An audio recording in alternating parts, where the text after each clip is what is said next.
في احدى الحكايات الطريفه المرتبطه ببوشكاش خلال مباراه وديه كان بيلعبها مع فريق ريال مدريد في المكسيك، شاط بوشكاش تسديده ولكنها خبطت في العارضه، فوقف بوشكاش وهو باصص على المرمى، وجه الحكم قال له انت بتبص على ايه؟ فقال الحكم ان ابعاد المرمى مش مظبوطه. الناس اللي كانوا في الملعب بما فيهم الحكم ما كانوش مصدقين ان بوشكاش لاحظ حاجه زي كده من غير ما يقيس الابعاد، فالحكم ساعتها قرر يتاكد، وبالفعل بعد القياس اكتشفوا ان المرمى كان اصغر من الابعاد القانونيه بحوالي 5 سم. في عالم الكورة في لعيبة بتسيب بصمتها، وفي أساطير بتغير شكل اللعبة كلها، وواحد من الأساطير دي هو راجل قصته أكبر من مجرد عدد أهداف أو بطولات، قصة عن موهبة خارقة ووطن ضايع وعودة مجيدة، من قلب بودابست لحد سطوعه في سماء مدريد، ومن قلب المايجر الطائر لحد جايزة باسمه بتتوزع كل سنة لأجمل هدف في العالم. النهاردة هنتكلم عن الراجل اللي عمل من رجله الشمال أسطورة وخلى أوروبا كلها تقف تبص وتسقف، فما تنساش تعمل لايك وشير وسبسكرايب، ويلا بينا. 1 ابريل 1927 اتولد فرانك بورسيلد في بودابست عاصمة المجر، لكن زي ناس كتير وقتها في المجر العيلة بتاعته غيرت الاسم علشان يبقى اسمه بوشكاش، وده كان اكتر اسم منتشر وقتها في المجر. ابوه اللي كان برضه اسمه فرانك كان لاعب ومدرب كورة، وده اللي خلى بوشكاش من وهو صغير بيحب اللعبة وبيمارسها. بوشكاش بدأ يلعب في فرق الناشئين في نادي اسمه كيشبست وهو عنده 10 سنين، ومن اول لحظه لعب فيها الناس لاحظت الموهبه بتاعته، كان عنده قدره غريبه على التحكم في الكوره والتسديد، وده خلى الناس تشوفه كموهبه نادره. وفي سنه 1943 بوشكاش وهو لسه عنده 16 سنه لعب اول مباراه ليه مع الفريق الاول للنادي، وده كان في وسط الحرب العالميه الثانيه. رغم صغر سنه قدر يلفت نظر الناس بادائه واهدافه الكتيره. بوشكاش ما كانش طويل ولا قوي جسديا، لكن كان عنده ذكاء في اللعب وقدره على تسجيل الاهداف من كل الاماكن. وفي سنه 1949 النادي بتاعه اتحول لفريق الجيش وسموه بودابست هونفيد، وبوشكاش خد لقب المايجر الطائر علشان اتعين بشكل رمزي كظابط في الجيش. ومع الدعم الكبير اللي بقي للنادي، هونفيد بقي فريق قوي جدا في المجر، وبوشكاش بقي النجم بتاعه. اداؤه المميز مع هونفيد خلى اسمه يتعرف في اوروبا كلها، والناس بدات تشوف فيه نجم عالمي. وما بين سنه 1943 و 1956 بوشكاش سجل اكتر من 350 هدف مع هونفيد، وده رقم بيأكد انه كان هداف مش طبيعي. شراكته مع لعيبه تانية زي ساندر كوتشس خلت الفريق يبقى مرعب لكل الخصوم. الفتره دي كانت مجرد بدايه للمجد اللي كان مستني بوشكاش مع منتخب المجر ومع ريال مدريد بعدين. في بدايه الخمسينات بوشكاش بقى واحد من اهم اللاعبين في منتخب المجر، اللي كانوا معروفين ساعتها باسم الفريق الذهبي. الفريق ده اتسمى كده علشان كانوا بيكتسحوا كل المنافسين وبطريقه لعب جديده على العالم. مدرب المنتخب وقتها جوستاف سيبس عمل اسلوب لعب بيعتمد على المرونه في المراكز واللعب الجماعي السريع، وده خلى الفريق يظهر بشكل مختلف تماما عن اي فريق تاني.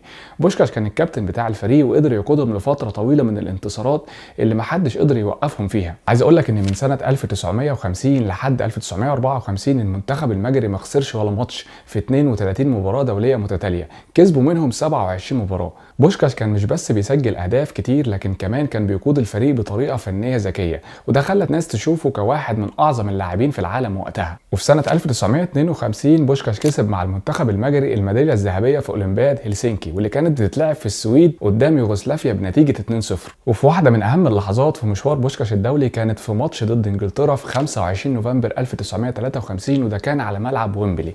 انجلترا في الوقت ده كانت فريق قوي جدا، وما كانتش خسرت في ملعبها ضد اي فريق من خارج بريطانيا. الناس كانت متوقعه ان المنتخب الانجليزي هينزل يتفوق على المنتخب المجري، لكن اللي حصل ساعتها كان صدمه للجميع، لان المجر اكتسحت انجلترا بنتيجه 6-3 في ماتش تاريخي، والناس سموه ماتش القرن. بوشكاش سجل هدفين في الماتش ده، ومنهم هدف اتشهر جدا لما راوغ مدافع انجلترا بيلي رايت بحركه سريعه وسجل هدف جميل. الفوز ده خلى العالم كله يعرف ان المجر هي اقوى فريق في الفتره دي، وبوشكاش بقى نجم عالمي. علشان بعدها بسنه في ماتش تاني ضد انجلترا في بودابست المجر كسبت 7-1، وبوشكاش سجل كمان، وده كان تاكيد انه فعلا فريق من كوكب تاني. وفي 1954 المجر دخلت كاس العالم في سويسرا وهي المرشح الاقوى للفوز. الفريق كان بيكتسح كل المنافسين وفي الطريق للنهائي، وبوشكاش كان نجم الفريق رغم انه تعرض لاصابه خلال البطوله. المجر قدرت توصل للنهائي ضد المانيا الغربيه، والمجر بداوا بدايه قويه وسجلوا هدفين بسرعه، واول هدف سجله بوشكاش، لكن المانيا الغربيه قدرت ترجع وتكسب في الماتش بنتيجه 3-2، والناس سموا الماتش ده معجزه بيرن. بوشكاش كان لسه مصاب في الماتش ده، ورغم انه سجل هدف قبل نهايه المباراه لكن الحكم لغاه بداعي التسلل في قرار جدلي. الخساره دي كانت صدمه كبيره للفريق الذهبي، والناس كانت فاكره انهم خلاص هيكسبوا البطوله، لكن الحظ ما كانش معاهم. رغم كده بوشكاش فضل اسطوره في المنتخب المجري وسجل 84 هدف في 85 ماتش دولي، وده رقم صعب اي حد يوصل له، وبيحطه ضمن اعظم الهدافين في تاريخ الكره الدوليه. قيادته في الملعب وقدرته على تحفيز زملائه كان جزء اساسي من نجاح المجر. الشراكه بين بوشكاش ولاعبين زي ساندر كوتشيس اللي هو كمان سجل 68 هدف في 68 مباراه مع المجر كانت سبب رئيسي في قوه هجوم الفريق. مع بعض شكلوا واحده من اخطر خطوط الهجوم في تاريخ الكوره. منتخب المجر في اوائل الخمسينيات بيتصنف كافضل فريق ما كسبش كاس العالم، وبوشكاش كان قائدهم بلا منازع وملهمهم الاساسي. بعد الخساره المحبطه في نهائي كاس العالم 1954 واللي كانت نهايه حزينه لعصرهم الذهبي، الفريق بدا في التراجع، ومشوار بوشكاش الدولي تاثر بالاحداث السياسيه اللي حصلت في المجر وقتها، واللي في النهايه خلت بوشكاش يقرر يروح لاسبانيا. لكن برغم كده الفتره اللي قضاها بوشكاش مع المنتخب المجري بتفضل واحده من اكتر الفترات احتفالا في تاريخ اللعبه، وتاثيره على الكوره سواء في المجر او في العالم كله لسه موجود لحد النهارده. عاوز اقول لك ان اكبر تحدي في حياه بوشكاش كان مرتبط بالسياسه، لان في الخمسينيات المجر كانت تحت حكم نظام شيوعي قوي، والظروف السياسيه كانت صعبه جدا. في سنه 1956 قامت الثوره المجريه ضد النظام الشيوعي المدعوم من الاتحاد السوفيتي. الثوره دي كانت لحظه مهمه في تاريخ المجر، وكان برضه ليها تاثير كبير على حياه بوشكاش ومسيرته. في الوقت اللي الثوره بدات فيه بوشكاش كان في جوله مع نادي هونفيد المجري، الفريق اللي كان بيلعب مباريات في اوروبا، وده خلى بوشكاش وزمايله يلاقوا نفسهم بعيد عن البلد في وقت صعب. ومع انعدام الامان والاستقرار في المجر بوشكاش قرر انه ما يرجعش لبلده، وده كان قراره انه ياخد خطوه جريئه ويروح اسبانيا، وده كان قرار صعب جدا عليه. بالرغم من انه كان رمز كبير للمجر اضطر انه ياخد الخطوه دي عشان يحافظ على مستقبله المهني في وقت كان فيه كتير من اللعيبه المجريه عايشين في نفس الموقف. وبعد قرار بوشكاش انه ما يرجعش المجر، الاتحاد المجري لكره القدم والاتحاد الدولي الفيفا فرضوا عليه حظر لمده سنتين. ده كان معناه انه مش هيقدر يلعب في اي نادي او يشارك في اي بطوله دوليه خلال الفتره دي، والقرار ده كان صدمه كبيره لبوشكاش، خاصه انه كان في قمه مستواه الفني. وفي خلال الفتره دي بوشكاش اتعرض عليه اكتر من مره انه يروح يلعب في انديه في ايطاليا والمانيا، لكن المشاكل السياسيه كانت دايما بتعقد الامور، وفضل مستني الفرصه المناسبه لحد لما نادي ريال مدريد الاسباني عرض عليه انه ينضم ليهم. ما قدرش ساعتها يرفض، وسانتياغو برنابيو رئيس النادي وقتها كان شايف ان بوشكاش بالرغم من انه كان اكبر شويه في السن وانه كان زايد في الوزن بشكل ملحوظ، لكن خبرته ومهارته كانت لا تقدر بثمن.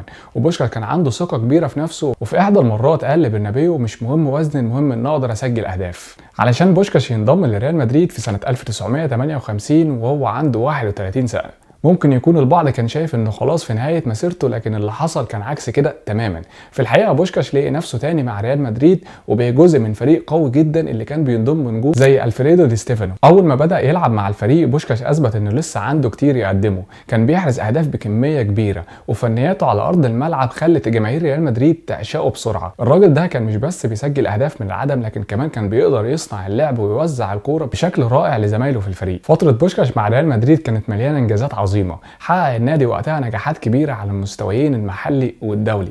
بوشكاش كان بيلعب دور كبير في فوز ريال مدريد بالدوري الاسباني اكتر من مره، ففاز معاهم ب5 القاب متتاليه للدوري من سنه 1961 لحد 1965. قدر يسجل كميات مهوله من الاهداف في الدوري، وده كان سبب اساسي في سيطره ريال مدريد على البطوله دي لسنين طويله. وبرده من اهم الانجازات دي كان الفوز بدوري ابطال اوروبا اللي كان معروف وقتها باسم كاس الانديه الاوروبيه، وده كان في سنه 1959 و1960 و1966. وفي واحده من المباريات اللي مش ممكن تتنسي كانت في نهائي دوري الابطال سنه 1960 ضد اينتراخت فرانكفورت الالماني. ريال مدريد كسب 7-3 في ماتش اتوصف انه من اهم النهايات في تاريخ البطوله، وبوشكاش لوحده سجل 4 اهداف في المباراه دي، وهو انجاز مش بسيط في نهائي بطوله زي دي. غير الدوري الاسباني ودوري الابطال، بوشكاش كمان كسب مع الريال كاس الانتر كونتيننتال سنه 1960، والواقعه دي كانت بتبين قد ايه بوشكاش كان عنده دقه ملاحظه مش طبيعيه وفهمه العميق للعبه، حتى في التفاصيل اللي ممكن ما ياخدش باله منها اي لاعب عادي. بالرغم ان بوشكاش كان جاي من خلفيه اوروبيه شرقيه وثقافه مختلفه تماما عن اللي كانت في اسبانيا، الا انه قدر يتاقلم بسرعه مع الحياه هناك.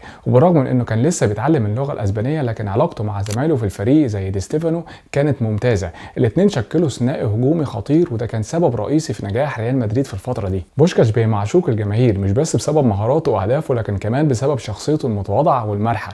كان دايما بيبان عليه انه مستمتع بلعب الكوره، وكان بيرد الجميل لجماهير مدريد مدريد بأداءات رائعة على أرض الملعب. في فترة وجوده في ريال مدريد بوشكاش حقق أرقام وإنجازات فردية، فاز بلقب هداف الدوري الأسباني 4 مرات مع ريال مدريد، وكان دايما بيبقى ضمن الترشيحات لجائزة الكرة الذهبية اللي كانت بتتمنح لأفضل لاعب في العالم، لكنه ما كسبهاش ولا مرة. بوشكاش كان لاعب استثنائي في كل حاجة تقريبا على أرض الملعب، ورغم إنه ما كانش أطول لاعب أو أقوى لاعب من الناحية البدنية، لكنه عوض ده كله بذكاء كبير وفنيات على أعلى مستوى. أسلوب لعب بوشكاش كان مختلف تماما عن اللي كان موجود في زمانه، وده اللي خلى الناس تفضل فاكرة اسمه لحد النهاردة. وعلى الرغم إن بوشكاش كمان ما كانش أسرع لاعب في العالم، لكنه كان بيقدر يعوض أي نقص في السرعة الطبيعية بتفكيره السريع واتخاذ قرارات حاسمة. هو كان دايما سابق تفكير المدافعين بخطوة، عارف امتى يتحرك وامتى يستنى وازاي يتفادى المراقبة بمهارة، وده بيدل على انه كان لاعب عنده ذكاء كروي عالي جدا، وده اللي كان بيميزه عن لعيبة كتير. بوشكاش كان بيعتمد على التمركز الصح اكتر من اي حاجة تانية، كان دايما بيلاقي مساحات حتى في اصعب المواقف. الميزة دي كانت بتمكنه انه يبقى جاهز يستلم الكرة ويسدد او يصنع هدف لزمايله. واكتر حاجة الناس بتفتكرها عن بوشكاش هي قدمه اليسرى اللي كانت حاجة خرافية. اي حد كان بيتابع بوشكاش هيعرف انه كان يقدر يسجل من اي زاوية ومن اي مسافة تقريبا برجله الشمال. التسديدات بتاعته كانت سريعة ودقيقة جدا، وكتير من حراس المرمى كان بيسجل فيهم اهداف من تسديداته الطويلة. مش بس التسديدات اللي كانت بتميز قدمه الشمال، لكن كمان مهارته في التمرير، كان بيقدر يوزع الكرة بطريقة ممتازة ويعمل كرات بينية لزمايله في الهجوم، وده خلى الفريق اللي بيلعب معاه عنده قدرة كبيرة على تحويل الفرص البسيطة لأهداف. بوشكاش رغم انه ما كانش مهاجم في الاساس، لكن كان عنده القدرة يلعب في اكتر من مركز. كان ممكن يلعب كصانع العاب او ينزل لوسط الملعب عشان يبدأ الهجمة بنفسه. المرونة دي هي اللي خلت الفريق اللي بيلعب معاه عنده حرية تكتيكية كبيرة، يعني كان بيسيب مساحة لزمايله في الهجوم يتحركوا ويغيروا مراكزهم، ودي كانت حاجة جديدة على طريقة اللعب التقليدية في الوقت ده. اللي كان بيميز بوشكاش كمان انه مش بس مهاجم بيسجل اهداف، لكن كمان صانع العاب من طراز رفيع. كتير من الاهداف اللي كانت بتسجل عن طريق زمايله في الفريق كانت بتيجي من تمريراته الحاسمة. وطبعا غير مهاراته الفنية، بوشكاش كان قائد حقيقي على ارض الملعب. هو كان القائد لمنتخب المجر اللي كان بيضم مجموعة من افضل اللاعبين في العالم، وبعدين كمان بقى قائد داخل ريال مدريد. دايما كان عنده الروح اللي تشجع زمايله تدفعهم لقدام حتى في اصعب الظروف. بوشكاش كان بيعرف ازاي يحمس الفريق، وكان عنده قدرة انه يوجه اللعب ويقود الهجمات حتى في الاوقات اللي الفريق ممكن يبقى فيها متوتر. بوشكاش كان سابق عصره بكتير. في الوقت اللي كانت الفرق بتلعب بطريقة دفاعية شديدة، هو كان بيفتح المساحات ويسجل اهداف بطرق مبتكرة، وده خلى خصومه يواجهوا مشاكل كبيرة لما بيلعبوا قدامه. كابتن منتخب المجر وريال مدريد شخصيته كانت ملهمة للي حواليه. ده مش مجرد كلام عن لاعب موهوب، لكنه كان فعلا بيعرف ازاي يتصرف ويصنع الفارق في المباريات الكبيرة. وبعد حصول بوشكاش على الجنسية الاسبانية تم اختياره للمنتخب الاسباني، ولعب فعلا لمنتخب اسبانيا في كاس العالم 1962، لكنه ما سجلش اي اهداف للمنتخب الاسباني. بعد ما قضى سنين طويلة كلاعب كرة قدم محترف وحقق نجاحات مبهرة سواء مع منتخب المجر او مع ريال مدريد، بوشكاش قرر انه يعتزل اللعب بشكل رسمي في 1966.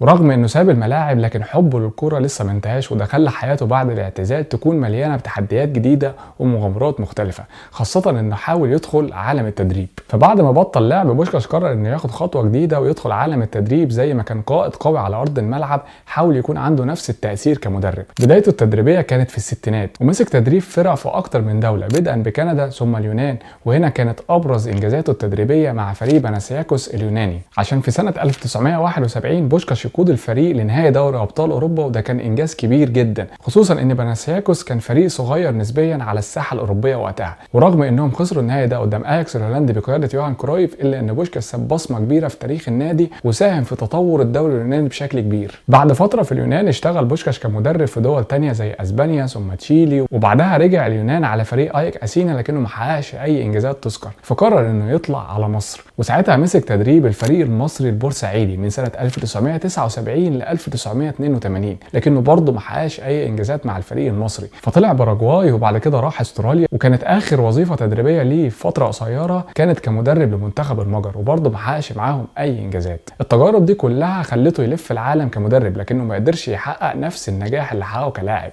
وبعد ما اتسحب النظام الشيوعي في المجر في التسعينات، بوشكاش قرر يرجع لبلده اللي اضطر يسيبها لفترة طويلة بسبب الظروف السياسية. رجوعه كان عودة عودة البطل، والشعب المجري استقبله بحفاوة كبيرة. الناس في المجر كانوا فاكرين بوشكاش كلاعب عظيم، وكتير منهم اعتبروه انه كان ضحية للظروف اللي عاشها في الفترة دي، وانه كان مضطر ياخد القرارات الصعبة اللي خدها علشان بس يحمي مستقبله. بوشكاش رغم انه قضى سنين طويلة بعيدا عن بلده، لكنه فضل دايما مرتبط بالمجر واعتبرها بيته الاول. بعد رجوعه قرر انه يعيش فيها بشكل دايم، وكان بيشارك في المناسبات الرياضية والاحداث الوطنية، وده خلاه يفضل شخصية عامة ومحبوبة في المجر حتى بعد اعتزاله. وفي السنوات الأخيرة من حياته بوشكاش عانى من مشاكل صحية كتير، خاصة بعد ما تم تشخيصه بمرض الزهايمر. المرض بدأ يأثر على ذاكرته وصحته العامة، وده خلى ظهوره العلني يقل بشكل تدريجي. ومع تقدمه في العمر بوشكاش قعد في المستشفى لفترات طويلة بسبب تدهور حالته الصحية. رغم ده الجمهور المجري والعالمي فضلوا دايما فاكرين بوشكاش كلاعب أسطوري وشخصية مميزة في عالم الكورة، علشان في 2006 بوشكاش يتوفى عن عمر يناهز 79 سنة. وعاوز اقول لك ان كانت وفاته حدث مؤثر جدا في العالم الرياضي، خصوصا في المجر واسبانيا